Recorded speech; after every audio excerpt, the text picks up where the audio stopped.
महाराज कांसीराम जी कहा करते थे कि मैं 3 बाबा को लेके महाराष्ट्र से 5 बाबा 5 बाबा, हाँ। ठीक है। तो उसमें साहू जी महाराज का जिक्र था, हाँ, बाबा साहब दाढ़ी वाले बाबा, हाँ, कोट वाले बाबा, पगड़ी वाले बाबा, आजकल वाले बाबा, हाँ। पगड़ी वाले बाबा, चादर वाले बाबा, टाई वाले बाबा, टाई वाले बाबा। हाँ। तो जो जिनसे ज्योतिबा फुले से परिचय कराना चाहते थे उत्तर भारत के लोगों को माननीय कांसीराम जी, क्या आपको लगता है कि उनकी जो मुहिम थी आज के वक्त में हो गई है पूरी? लोग अब उनके योगदान को पहचानने लगे हैं? नहीं, कतई नहीं। आप देखेंगे कि आज भी ज्योतिबा फूले सीमित है महाराष्ट्र जैसी धरती पर। आज मुझे लगता है कि मान्यवर कांशीराम का भला हो कि उन्होंने ज्योतिबा फूले को अखिल भारतीय स्तर पर जो है स्थापित किया। जिनको पाठ्यक्रमों में जगह नहीं मिली, आज आप तमाम अखबारों को देखिए, देश के प्रधानमंत्री ने एडिटोरियल पेज पे लेख लिखा है, उनके नाम से छपा है, उन्होंने लेख लिखा है।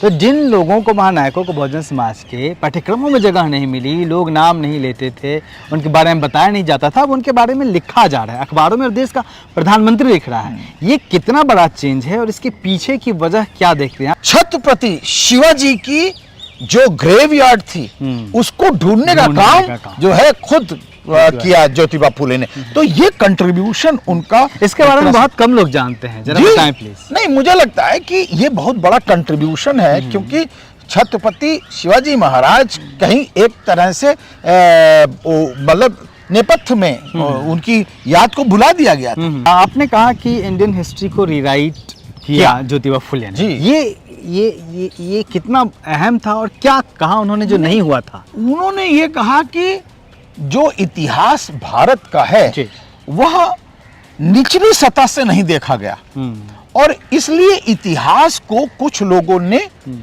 उसका मोनोपोलाइजेशन कर लिया है, एकांगी बना दिया है उसको, और दूसरी तरफ की कथा नहीं लिखी गई। उसके अंदर दूसरा बात जो है उसमें कपोल कल्पित कथाएं भर दी गई, जिससे कि किसी समाज का वर्चस्व बना रहे, और उस वर्चस्व को उन्होंने चुनौती देने के लिए कहा कि इतिहास पुनः जमीन पर रहते हुए लोग नीचे से लिखा। नए तीव्र के साथ आ रही है आपकी पसंदीदा मासिक पत्रिका दलित दस्तक। नीचे दिए गए नंबर पर आज ही संपर्क करिए या व्हाट्सएप करिए।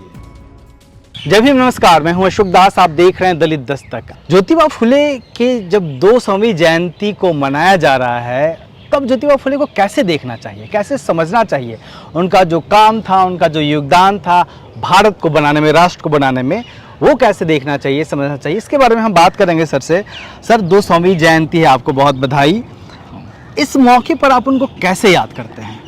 पहले तो जिसे कहना चाहिए देशवासियों को, जो आज 11 अप्रैल है और सबको पता है कि ज्योतिबा फूले का जन्म आज से 200 साल पहले जो है 11 अप्रैल 1827 को हुआ था।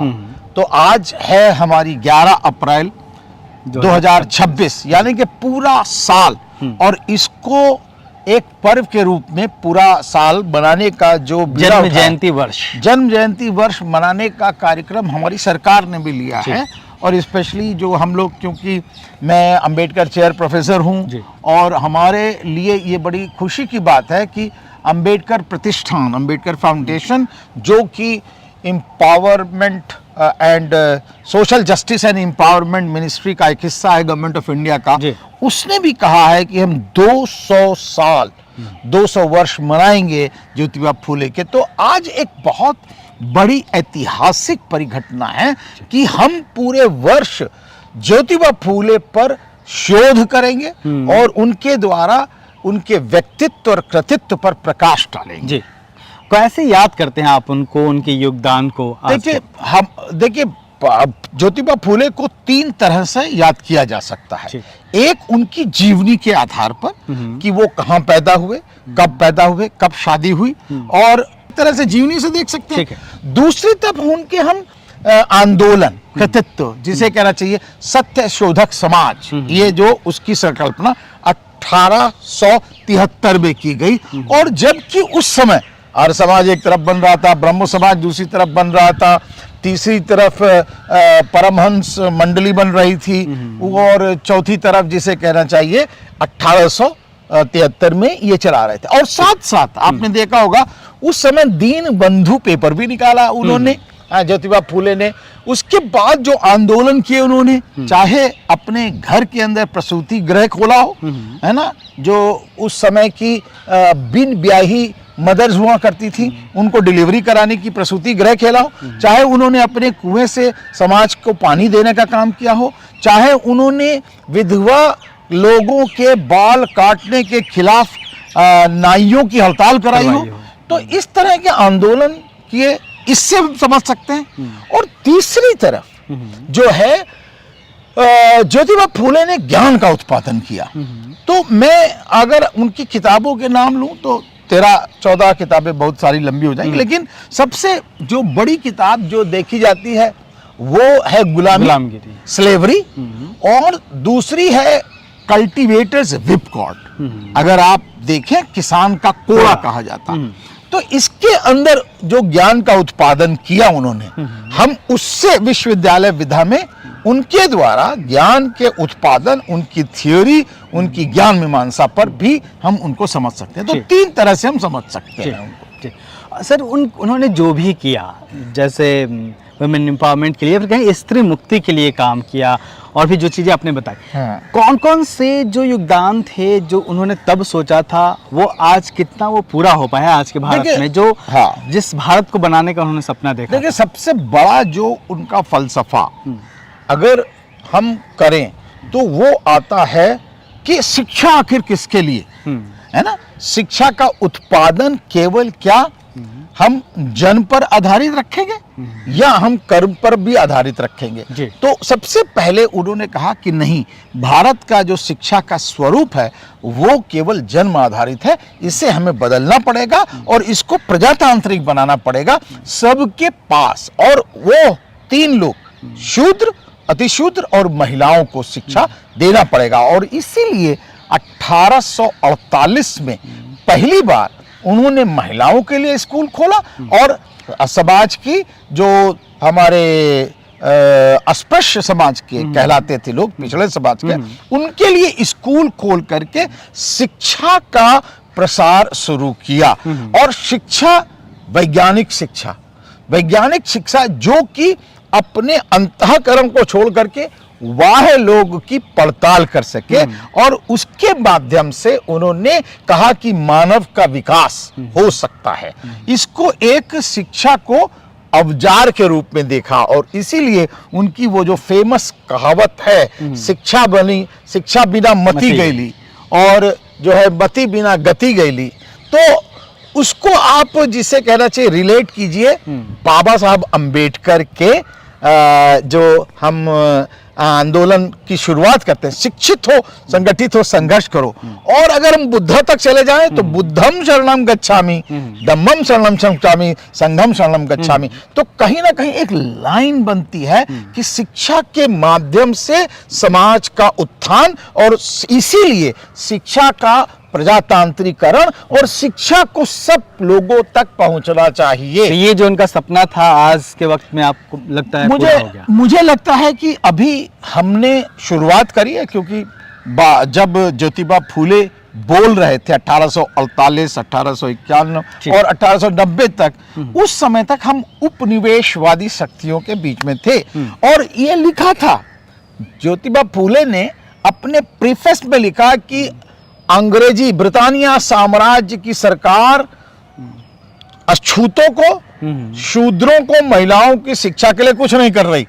और वही बात बाबा साहब भी आकर के कहते हैं कि 1885 तक कम से कम जो पाश्चात्य लोग थे ब्रिटानिया साम्राज्य के लिए, तो उन्होंने शिक्षा के लिए नहीं किया। तो वहां से अगर हम देखें तो हम बड़े हैं 75 वर्ष में, क्योंकि हमने जो है चाहे भारतीय संविधान के अनुच्छेद 46 की बात हो, शिक्षा दी जाएगी शेड्यूल कास्ट, शेड्यूल ट्राइब को, और बाद में विमेन को अधिकार मिला, और उसके बाद हमने शिक्षा को मौलिक अधिकार के अंदर राइट टू फंडामेंटल राइट भी बना दिया है। तो शिक्षा कहीं ना कहीं बड़ी है, लेकिन विश्वविद्यालय विधा में शिक्षा के अंदर अब जो है भिन्नता बढ़ रही है, डाइवर्सिटी बढ़ रही है। पहले अगर आप देखेंगे 80 और 90 के दशक तक जो विश्वविद्यालय थे वो एकांगी हुआ करते थे, यानी कि कुछ सवर्ण समाज के लोग उस पर आधिपत्य जमा करके रखे हुए थे, चाहे वो जिसे कहना चाहिए शिक्षण संस्थान में टीचर्स हों, प्रोफेसर्स हों, और चाहे उनका पाठ्यक्रम हो, और चाहे वो पेडागॉजी हो, पढ़ाने का तरीका हो। लेकिन अभी कहीं ना कहीं वो जो जनतांत्रिकरण, प्रजातांत्रिकरण हो रहा है, उसमें लग रहा है बदलाव आया है। और इसलिए आप देख रहे हैं कि जो विश्वविद्यालयों में घमासान भी बढ़ा है, लड़ाई भी बढ़ी है, संघर्ष भी बढ़ा है। इसमें हम जो दीगर समाज के लोग थे, यानी कि अस्पृश्य समाज, पिछड़े समाज, वो कहते हैं हमारे नायक भी होने चाहिए। ज्योतिबा फूले, पेरियार और साहू जी महाराज, बाबा साहब अम्बेडकर, इनको पढ़ाया जाना चाहिए। तो इसलिए कहीं ना कहीं ये आने वाले समय में हमको लगता है कि प्रजातांत्रिक करण को बढ़ावा देना पड़ेगा, नहीं तो कहीं ना कहीं इसके अंदर द्वंद्व जरूर रहेगा। 3 नायकों के नाम लिया आपने। अभी हाल ही में माननीय कांसीराम जी की जयंती बीती है। जी जी। माननीय कांसीराम जी कहा करते थे कि मैं 3 बाबा को लेके महाराष्ट्र से 5 बाबा। 5 बाबा, हाँ। ठीक है। तो उसमें साहू जी महाराज का जिक्र था, बाबा साहब दाढ़ी वाले बाबा, हाँ, कोट वाले बाबा, पगड़ी वाले बाबा, आचकन वाले बाबा, पगड़ी वाले बाबा, चादर वाले बाबा, टाई वाले बाबा, टाई वाले बाबा। तो जो जिनसे ज्योतिबा फुले से परिचय कराना चाहते थे उत्तर भारत के लोगों को माननीय कांसीराम जी, क्या आपको लगता है कि उनकी जो मुहिम थी आज के वक्त में हो गई है पूरी? लोग अब उनके योगदान को पहचानने लगे हैं? नहीं, कतई नहीं। आप देखेंगे कि आज भी ज्योतिबा फूले सीमित है महाराष्ट्र जैसी धरती पर। आज मुझे लगता है कि मान्यवर कांशीराम का भला हो कि उन्होंने ज्योतिबा फूले को अखिल भारतीय स्तर पर जो है स्थापित किया अपने आंदोलन बामसेफ के नाम से। और कहीं ना कहीं जो है बाद में बहुजन समाज पार्टी ने जब उत्तर प्रदेश में ज्योतिबा फूले वगैरह के लिए, आपको पता है, यूनिवर्सिटी बनाई, और उसके बाद फिर उनके लिए एक जिला भी मुकर्रर किया गया था, तो वो काम ना कहीं हुआ है। लेकिन मुझे लगता है कि अभी हमें बहुत दूर है मंजिल, और इसलिए ये 200 साल जो सरकार ने इसका प्रण लिया है, तो एक काबिले तारीफ कदम होना चाहिए। उसके लिए हमको I think we should welcome them. Sir, पाठ्यक्रमों की बात कर रहे थे आपके विश्वविद्यालय विधा में, टीचर्स भी वही थे, पढ़ाने का तरीका भी वही था। तो सर, जिन महानायकों को जिनका हम जिक्र कर रहे हैं, चाहे बाबा साहब हो, फुले हों, जिनको पाठ्यक्रमों में जगह नहीं मिली, आज आप तमाम अखबारों को देखिए, देश के प्रधानमंत्री ने एडिटोरियल पेज पे लेख लिखा है, उनके नाम से छपा है, उन्होंने लेख लिखा है। तो जिन लोगों को, महानायकों को बहुजन समाज के पाठ्यक्रमों में जगह नहीं मिली, लोग नाम नहीं लेते थे, उनके बारे में बताया नहीं जाता था, अब उनके बारे में लिखा जा रहा है अखबारों में, और देश का प्रधानमंत्री लिख रहा है। ये कितना बड़ा चेंज है और इसके पीछे की वजह क्या देख रहे हैं आप? ये कैसे संभव हो पाया? देखिए, मुझे लगता है कि जो भी नायक और नायिकाएं बहुजन समाज के थे, या अस्पृश्य समाज या पिछड़े समाज के, उन नायकों को वास्तविकता में जो आज़ादी के बाद पाठ्यक्रम लिखे गए, बड़ी बड़ी इतिहास की किताबें लिखी गई, एनसीईआरटी की किताबें लिखी गई, उनमें जगह नहीं मिला। हम सबके थे प्यारे बापू, सारे जग के न्यारे बापू, हाँ, सबको राह दिखलाते बापू, सबको सिखाया। लेकिन हम सबके थे प्यारे बाबा, हम सबके थे प्यारे ज्योतिबा, कहाँ सिखाया जिसे कहना। तो इसलिए ये बात एकदम सही है कि उनको जगह नहीं मिली।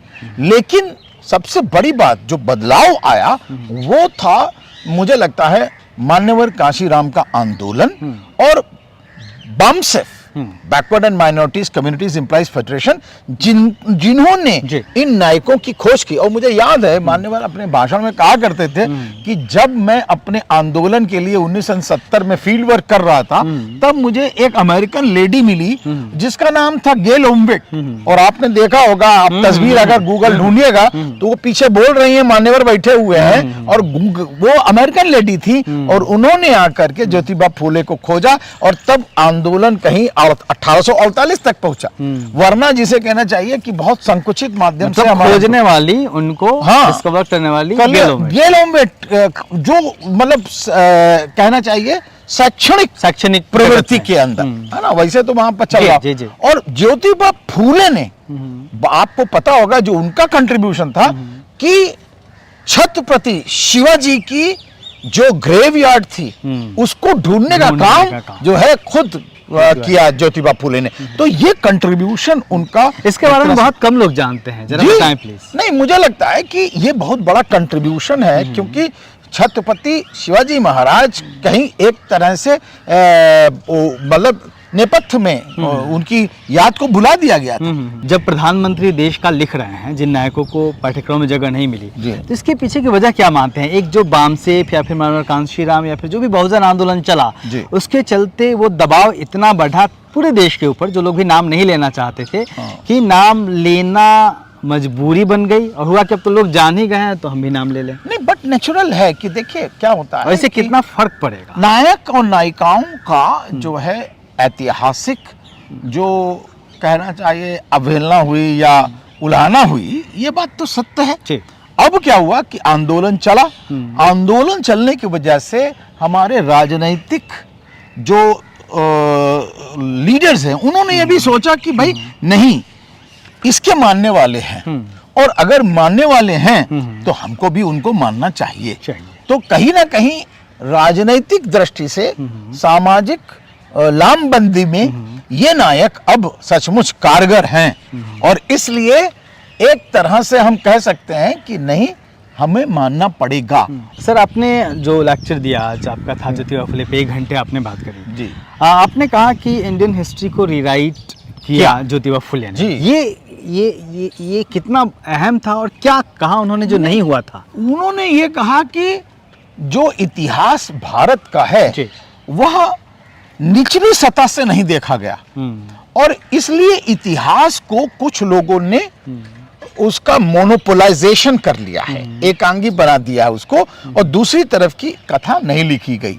उसके अंदर दूसरा बात जो है, उसमें कपोल कल्पित कथाएं भर दी गई, जिससे कि किसी समाज का वर्चस्व बना रहे, और उस वर्चस्व को उन्होंने चुनौती देने के लिए कहा कि इतिहास पुनः जमीन पर रहते हुए लोग नीचे से लिखा जाना चाहिए। जैसे कि उन्होंने बताया कि शिक्षा किसके लिए, या शिक्षा का उत्पादन कौन कर रहा है, और अगर कर रहा है तो शिक्षा जो है क्यों उसका एकांगीकरण या एक समाज तक, या वो जन्म पर क्यों आधारित हो। दूसरी तरफ किसान कितनी बड़ी चीज है, वो समाज को खिला रहा है, समाज को खिला ही नहीं रहा है, कितना अहम योगदान है। दूसरा, वो टैक्स भी देता है, और टैक्स के साथ साथ वो जो है मेहनत करके, डिग्निटी ऑफ लेबर, जैसे मेहनत की जो सत्ता है, इन तीनों चीज को वो रखता है। और इसलिए उन्होंने कहा राष्ट्र के एकदम सेंटर में, केंद्र में, राष्ट्र के केंद्र में निर्माण करने का अगर किसी को श्रेय जाता है तो वो है किसान को। और इसलिए इतिहास को फिर से लिखना पड़ा। जी। सर, जितने भी काम किए, चाहे स्त्री मुक्ति के हो, चाहे किसानों के लिए हो, तमाम चीजें दिखती हैं, लेकिन एक कल्चरल मूवमेंट था जो उनका संशोधक समाज के रूप में, वो उतना सफल क्या होता हुआ दिखा आपको, और नहीं तो क्या वजह रही? नहीं, देखिए, सांस्कृतिक जो सत्यशोधक था, उसमें बहुत सारे एक तरह से क्रिटिसिज्म थे समाज के। सबसे पहले शिक्षा का क्रिटिसिज्म था कि शिक्षा एकांगी कैसे है, इसका डेमोक्रेटाइजेशन करो। दूसरा, जो टैक्सेशन सिस्टम था जो ब्रिटिश ने लगाया था, उसका क्रिटिसिज्म था। तीसरा, जो उस समय की सामाजिक व्यवस्था थी, उसका क्रिटिसिज्म था। और चौथा, कि एक नारी जो है उसको किस तरह सताया जा रहा था, उसका क्रिटिसिज्म था। तो बहुत हद तक कहीं ना कहीं उन्होंने पूरे सामाजिक व्यवस्था क्रिटिसिज्म किया। लेकिन हुआ ये क्या, 1873 में बनाते हैं और 90 में मर जाते हैं, तो केवल 17 साल तक जीवन जीते हैं। और उसके बाद फिर माता सावित्रीबाई फूले भी जो है 1910 में वो हो जाती है। तो इसलिए मुझे लगता है कि जो समय मिलना चाहिए किसी व्यक्ति को अपनी सोच को आगे बढ़ाने के लिए, अपने दर्शन को, अपने कार्यक्रम को आगे बढ़ाने में, वो समय मुझे लगता है कि नहीं मिल पाया। और आने वाले समय में, जैसे बाबा साहब रो रहे थे, बड़ी मुश्किल से मैं यहाँ कारवां लाया हूँ, और मेरे अनुयायी अगर इसको आगे ना ले जाएं तो इसको वहीं छोड़ दें। और मुझे सब तरफ से गालियां मिली हैं, और सबसे ज्यादा गालियां दी हैं हिंदू प्रेस ने। इसलिए मेरे अनुयायी ये देखें कि किस तरह इस कारवां को आगे ले जा पाएंगे। तो उनके कारवां को ले जाने वाला कोई, उनके जो लेफ्टिनेंट्स थे, वो कहीं ना कहीं मुझे लगता है रास्ते में छूट गए, और वो आगे नहीं बढ़। सर, 200वीं जयंती जन्म जयंती वर्ष है ज्योतिबा फुले का, इसमें जो उनके अनुयायी हैं, जो उनको मानने वाले लोग हैं, संगठन हो, व्यक्ति हो, उनकी क्या जिम्मेदारी होनी चाहिए इस पूरे साल में? मुझे लगता है कि सबसे बड़ी बात है कि विमर्श, उनके द्वारा ज्ञान के उत्पादन, उनके दर्शन, उनके शिक्षा के योगदान का विमर्श सामाजिक न्याय के रूप में एक धारा प्रवाहित करे। वही मुझे लगता है कि सबसे बड़ा योगदान होगा कि पुनर् इसको, इस विमर्श को जीवित करना, कि ज्योतिबा फूले केवल एक सोच नहीं है बल्कि पूरी की पूरी एक संस्था है, और उस संस्था का अभी बहुत कुछ डिस्कशन, डिबेट, एनालिसिस, रिसर्च, शोध अभी बाकी है। ये मुझे लगता बताना जरूरी है। जी, तो बहुत बहुत शुक्रिया सर। तो 200वें जन्म जयंती वर्ष में उनके विमर्श को बढ़ाना हम सबकी जिम्मेदारी है, जैसा कि सर ने कहा, और ये पूरे साल हम जितना अधिक उनके बारे में, उनके कामों के बारे में बातें करेंगे, नए नए लोगों को बताएंगे, यही उनको सच्ची श्रद्धांजलि होती है। कैमरा पे साथी सिद्धार्थ के साथ मैं अशोक दास, दलित दस्तक।